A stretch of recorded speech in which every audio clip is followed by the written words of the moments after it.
I got some great news, Packers fans. The preseason, it's almost over, okay? It's almost over. We're almost to regular season football, but of course, we got to take on the Seattle Seahawks in Week 3, final game, and I'm here to preview it for you, okay? I'm going to give you 5 players that you need to watch for as roster cutdown day looms next Tuesday. Before we get into my prediction, though, predict the score for me in the comment section down below, okay? Let me know who you have winning. Let me know what the score is. And as always, go ahead, get active in that comment section.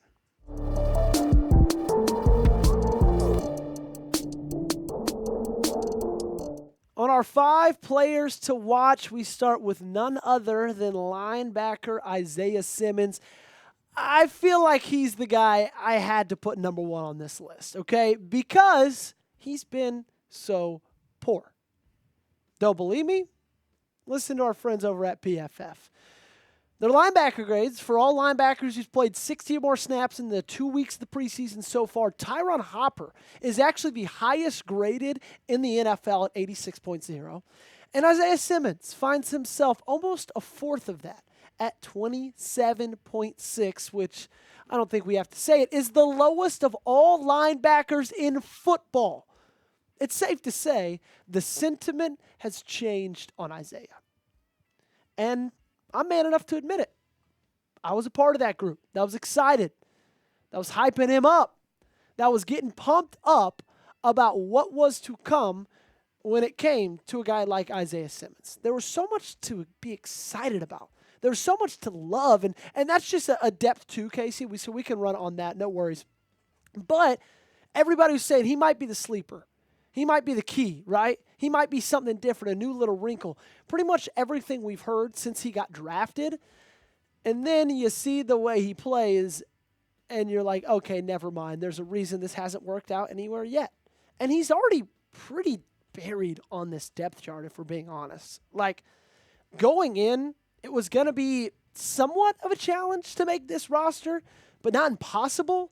And now it seems pretty close to impossible. Like, he is going to need to ball out to make the roster. He's going to need to have an unbelievable game.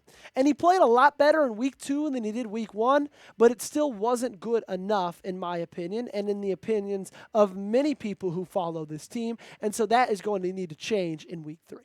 What say you guys? Does Isaiah Simmons make the 53-man roster? Give me a yes or give me a no in the comment section down below and weigh in with your answer. Isaiah Simmons, number 1. Number 2, we're going to go over to the offensive side of the ball. We're going to talk about Jordan Morgan. Your right guard, left tackle. Pretty much he's proven anywhere you want to put him, offensive lineman, over this offseason. Guys, we talked about the poor grade of Isaiah Simmons. It's the exact opposite with Jordan Morgan. He's got a 91.0 pass block grade, which is the highest of all offensive linemen in the National Football League. He's been phenomenal. This competition, it's been so weird. It's been so up and down. Around April, Brian Gutekunst looked at all of us and said, you know what, this is an open competition. And then after about the first week of training camp, it seemed like it wasn't really a competition. And Rasheed Walker was getting every single rep with the ones. And Jordan Morgan was working a little bit more at right guard. And then since preseason started, like, he's been phenomenal. And he's been only at left tackle. I'm really starting to believe that Jordan Morgan, when it comes to game 1 against the Detroit Lions, he's actually going to start.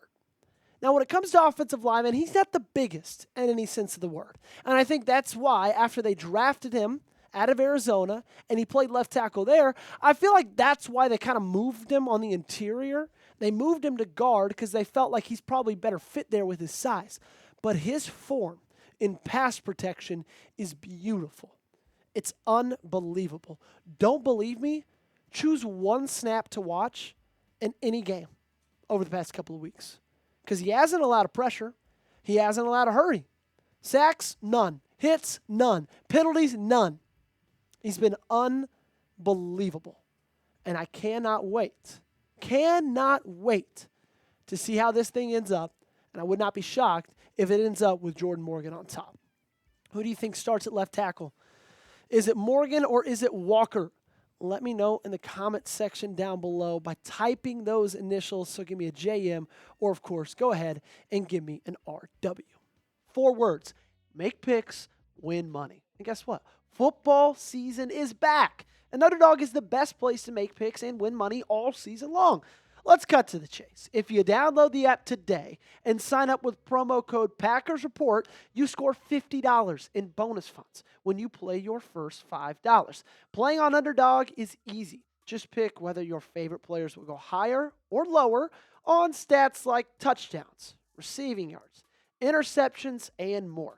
Get your picks right, and you can win up to 5,000 times your cash, and you can play with as little as just $1. I love football season, but I love it even more now that I'm doing it with Underdog. We got college football coming up this weekend. It's week 0. The big kickoff game is in Ireland, but that doesn't mean you can't have fun right over here in the States. Avery Johnson, I love higher than 45.5 rushing yards. And for Rocco Beck, I think he's going to have a great year. I think he's a really solid quarterback. Give me the higher on his 1.5 passing touchdowns as well. You could fade my picks. You could tail my picks. Just do it with our friends over at Underdog. Download the app today and sign up with promo code PackersReport to score $50 in bonus funds when you play your first $5. That's promo code PackersReport. Millions of fans have already won billions making picks on Underdog. Will you be next? Underdog, make picks, win money. Must be 18 years or older.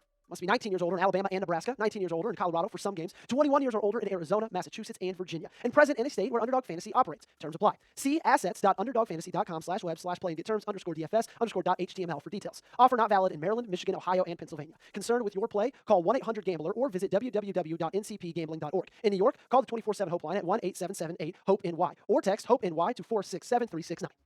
Alrighty, we talked Jordan Morgan and Isaiah Simmons. Now we got to get to number 3. How about Nazir Stackhouse? Talking about the other big boys. Okay, not the offensive lineman. We're talking defensive line right here. Nazir Stackhouse, he's an interesting story, man. Undrafted free agent, but I'm so intrigued with his skill set. I'm so intrigued with everything he's shown me and everything he's done so far this preseason, this training camp. He was a guy that you really didn't know what to expect from him in these games because you heard a ton about him throughout training camp, right? Nazir Stackhouse this, Nazir Stackhouse that. But it's so easy to play well in practice. It's a lot harder to do it in the games. And he's been doing it in the games. Not necessarily as hard to do it when you're 6'4", 327 pounds. But when you're an undrafted free agent, people don't expect as much out of you. And he's giving way more than he's expected of. Seems like every single game we've seen an unbelievable run stop from him. Every single game we've seen him make play after play after play. Even if he's not the one making the tackle, he's there affecting what's happening, okay? And sure, this is a good interior. This defensive line. Like you got Kenny Clark, Devontae Wyatt on the inside. You got Brooks and Wooden behind them. But Nazir really, if they believe that they can add a little bit more to his game, he might challenge for a roster spot. I know it's hard to believe. Undrafted free agent makes a final roster, but it happens all the time, all across the National Football League. And for everything he's put on tape and from everything that we've been hearing from training camp, I've been very impressed. Okay? There's 3. We got 2 more left. Up next, let's talk about Malik Heath. We're going to do a little flip, back and forth, defense, offense, defense. Now back to offense. Let's talk about the wide receiver. It is a crowded wide receiver room, to say the least, and that's kind of what we've been saying about them through the entirety of this offseason. A lot of talent, which I think is, I don't want to say something new for this team, but it's something that's welcome. It's something that I don't think was super expected. And so it makes those guys who are kind of towards the bottom, kind of sucks for them. And Malik Heath is one of those guys. It seems like a crapshoot, honestly. It seems like there's one spot really up for grabs. And we don't really know who's going to go out and take it yet because I don't really think anybody has so far during these preseason games. There are 5 guys that I would like to call wide receiver locks. And I'm pretty sure every single person's going to agree with me on this. Romeo Doubs, Jaden Reed, Dontavian Wicks, Matthew Golden, Savion Williams. All 5 of those guys I feel like are locks to make this final roster. And I think at the end of the day, they're going to end up taking 6 guys. I wouldn't be surprised if they took 7, but if I had to bet on it, I'm betting on 6 anytime. So that leaves 1 spot left. You still got McCole Hardman to think about. Obviously, you got Malik Heath. Some other options here or there as well. And so, if I had to guess, I don't think he makes it. If I'm taking a guess, I think everything he showed us week 1 against the Jets kind of pointed towards him not in a really bad game. But again, that's why I'm watching him on Saturday. Because if he goes out there and he dominates and he puts on a show, he'll, make that decision for them. What's the % chance you think he makes the 53, man? Scale it for me 1 to 100. 100 meaning you are guaranteeing it. There's no chance he does it. 1, you're saying, almost no chance. Let me know down below. Alrighty, up next, let's talk Kingsley Enagbare. We're going to end this one where we started it with defense. We're going to go up to the defensive line, but we're talking specifically about the edge rusher this time around. Kingsley Enagbare has shown me a lot of really good things so far during this preseason. I've really liked a lot of what I've seen from him. And we shouldn't be surprised because he had a fine season last year. Now, it wasn't anything that blew you out of the water, but you saw the ability from time to time. And he's going to make the roster, okay? A lot of these guys, like Isaiah Simmons, Malik Keith, Nazir Stackhouse, those guys kind of feel like a coin flip to make it. Enagbare's not a coin flip. He's almost a lock. But I just want to see him continue to ball out. I want to see him continue to play good football, put good things on film.